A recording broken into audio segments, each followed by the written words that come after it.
헛된 목적을 분별하라. 헛된 목적을 분별하라. 제목으로 새벽 말씀 나누겠습니다. 전도서 1장 이어서 2장을 하게 되는데 1장 내용 잠깐 살펴보면요.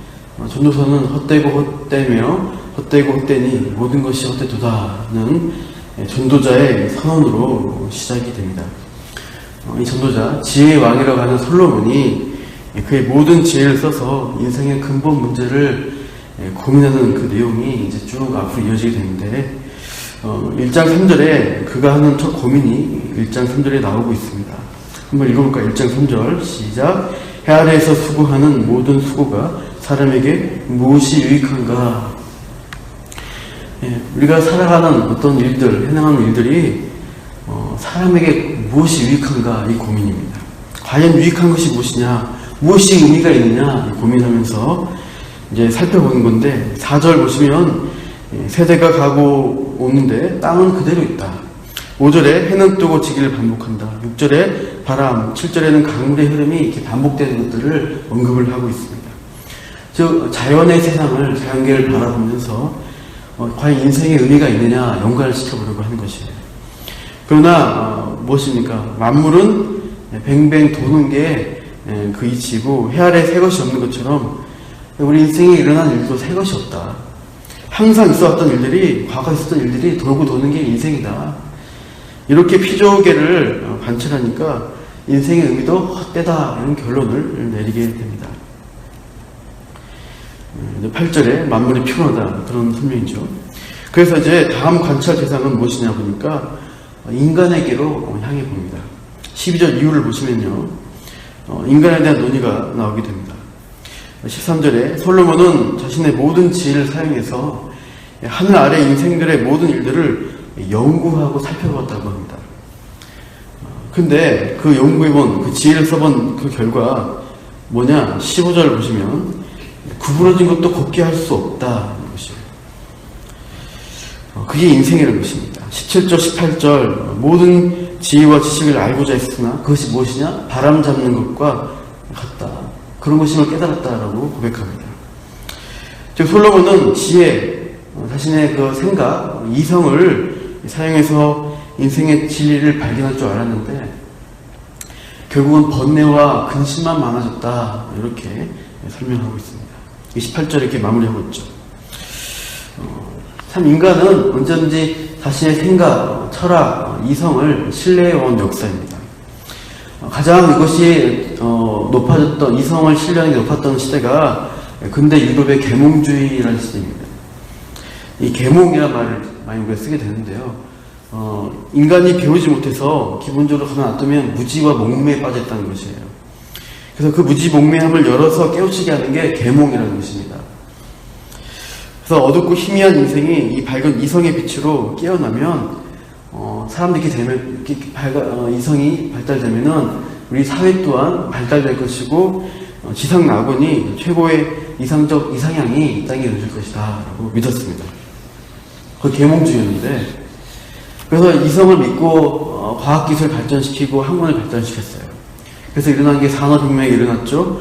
과학기술이 발달되고 또 학문도 발달했습니다. 도시도 커지기 시작했습니다. 점점 사람들이 잘 살 수 있다라고 기대하게 됐습니다. 그런데 그 모든 기대가 순식간에 무너지는 사건이 일어났어요. 그게 우리가 알다시피 1차, 2차 세계대전입니다. 이성과 지식이 쌓여서 유토피아적인 이상향의 사회를 건설할 줄 알았는데 그 발달된 기술이 뭘 낳습니까? 전쟁 무기를 만듭니다. 대규모 전쟁과 파괴가 일어나고 대량 학살을 이 인류가 겪게 됩니다. 최악의 결과물을 낳게 되죠. 그래서 이제 지금 애들이 하는 말로 멘붕, 정신이 붕괴되는 사건이 일어나서 사람들은 인간 이성을 믿을 수가 없구나 라고 결론 내립니다.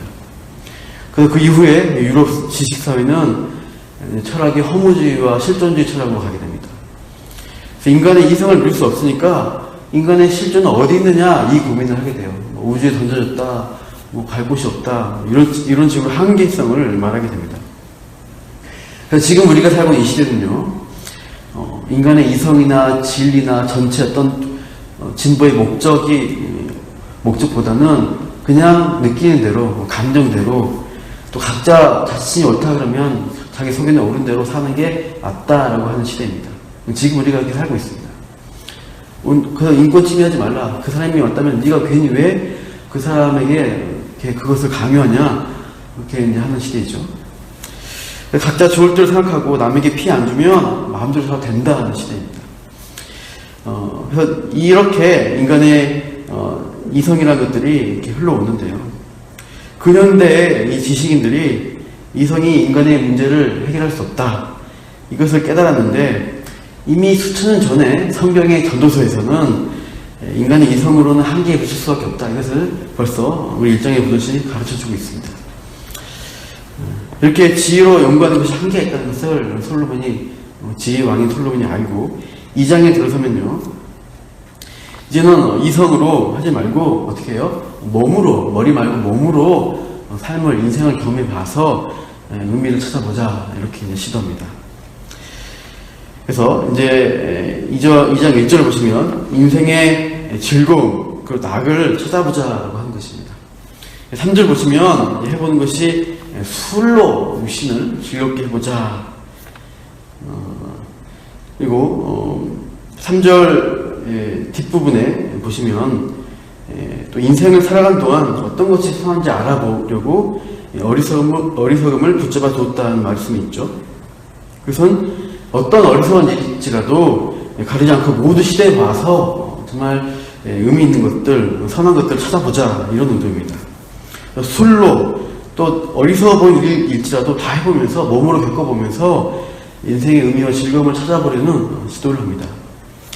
이런 것들을 말하고, 4절에서 그 이후에 보시면 또 솔로몬은 여러 가지 사업으로 성공을 이루어서 의미를 찾자라고 합니다.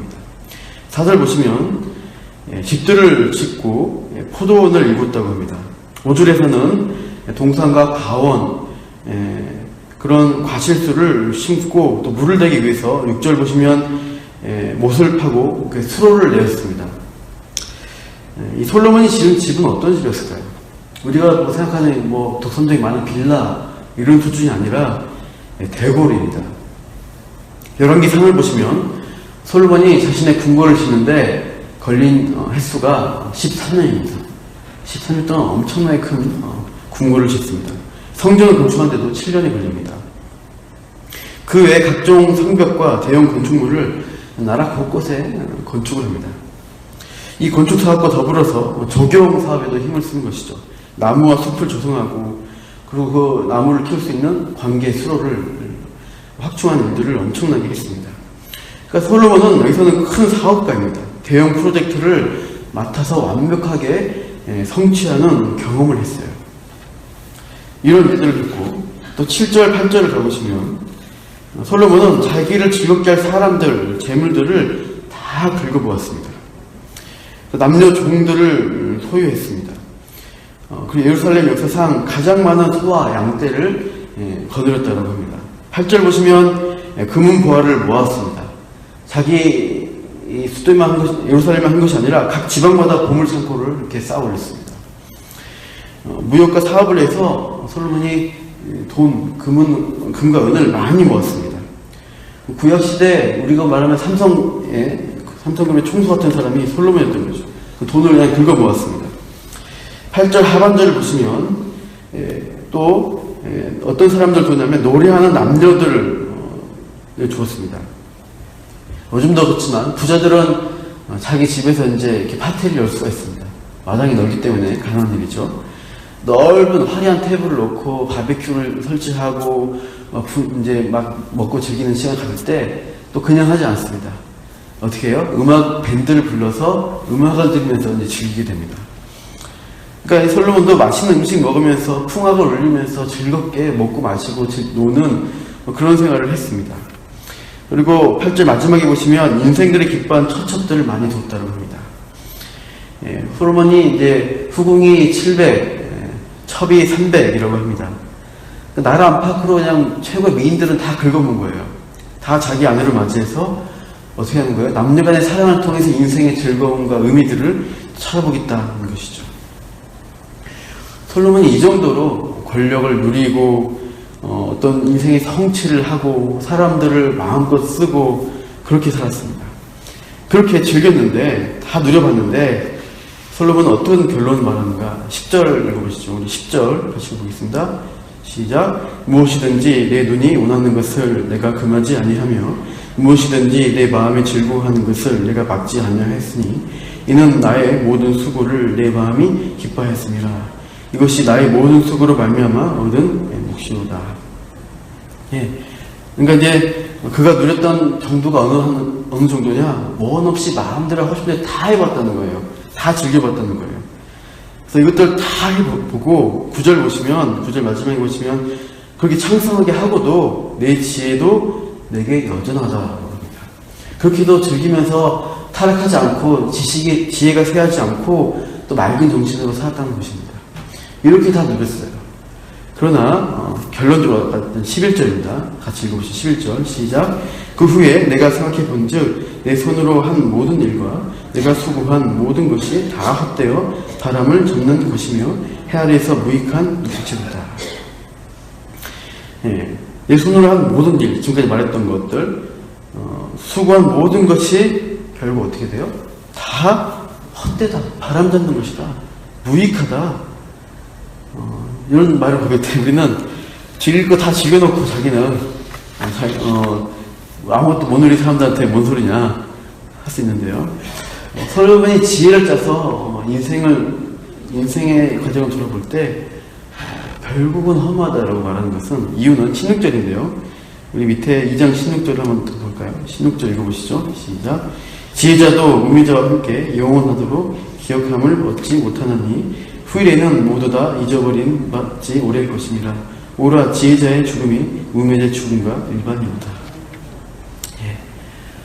아무리 잘나고 날고 기고 즐긴 사람도 우매한 사람 똑같이 죽는 건 똑같다. 죽음에 평등하다. 그렇게 끝나는 인생인데 쌓아놓은 재물도 아무 의미도 없는데 여기서 허무하다라고 이제 결론을 내리게 됩니다. 12장 14절을 보시죠. 죽는 것 외에 또 그 다음 것도 말하고 있는데요. 전도서 마지막 절입니다. 12장 14절까지 보시면 전도서 12장 14절 또 이 고백까지 또 나아가게 됩니다. 앞으로 진행된 과정이 있는데 12장 14절 읽어보시죠. 시작. 하나님은 모든 행위와 모든 은밀한 일을 선악간에 심판하시리라. 죽음도 또 허무하게 되는 것인데 또 그 이후에는 심판도 있을 것이다.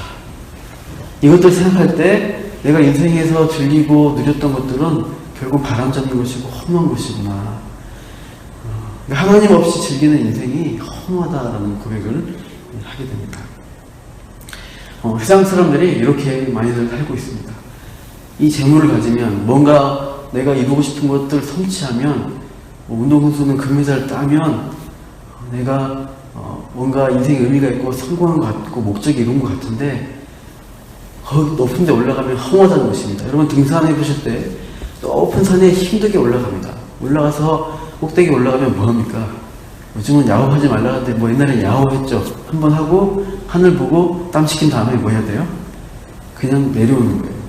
정상에 갔더니 없어요. 아무것도. 결국 다시 내려가는 길이 있을 뿐입니다. 하나님의 큰 관점 볼 때 인생이 그렇게 없다는 거예요. 뭔가 지는 것 같은데 남는 게 없어요. 하나님 없이 추구한 인생이 그러합니다. 우리가 헛된 목적으로 살아가는 것이 아니라 참 하나님 안에서의 참된 의미를 발견하는 인생이 되시기를 축원합니다. 우리 로마서 12장 2절을 찾아서 읽고 말씀 마치겠습니다. 로마서 12장 2절입니다. 많이 외우시기도 하죠. 로마서 12장 2절을 읽고 우리가 오늘 이렇게 하나님 앞에 분별하면서 오늘 하루의 삶의 의미를 가지고 살아가도록 우리가 이 말씀으로 또 교훈을 받겠습니다. 로마서 12장 2절 같이요. 너희는 이 세대를 본받지 말고 오직 마음을 새롭게 함으로 변화를 받아 하나님의 선하시고 기뻐하시고 온전하신 뜻이 무엇인지 분별하도록 하라. 이 안에서 인생의 목적과 의미를 우리가 찾을 수가 있습니다. 그렇게 오늘 하루 우리가 참 복되게 살아가는 오늘 하루 또 앞으로의 인생이 되시기를 축원합니다. 기도하겠습니다. 하나님, 사람은 자신의 보는 것, 자신의 생각하는 것, 자신이 누리는 것으로 그것이 다인 줄을 착각하게 되는데, 인생을 길게 보고 또 참 지으신 하나님의 관점 볼 때 하나님 없이 살아간 인생이 얼마나 허무한지 헛되게 되는지를 그 죽음과 심판 앞에서 우리가 미리 보게 됩니다. 우리는 이 하나님 말씀을 받은 자로서, 하나님을 아는 백성으로서 참 우리 인생이 그저 세상의 가치관 따라 흘러가는 것이 아니라 하나님의 선하신 뜻, 기뻐하신 뜻을 따라서 살아가는 것이 참된 인생인 것을, 그 목적인 것을 분별하기 원합니다. 오늘도 이 말씀을 통해서 알려주시고, 또 우리가 무의미하게 살아갈 때 하나님께 물어보고 여쭤보면서 기도하면서 응답받아서 그렇게 의미있게 힘있게 살아가도록 오늘 하루도 인도하여 주시옵소서. 감사하며 예수님 이름으로 기도합니다.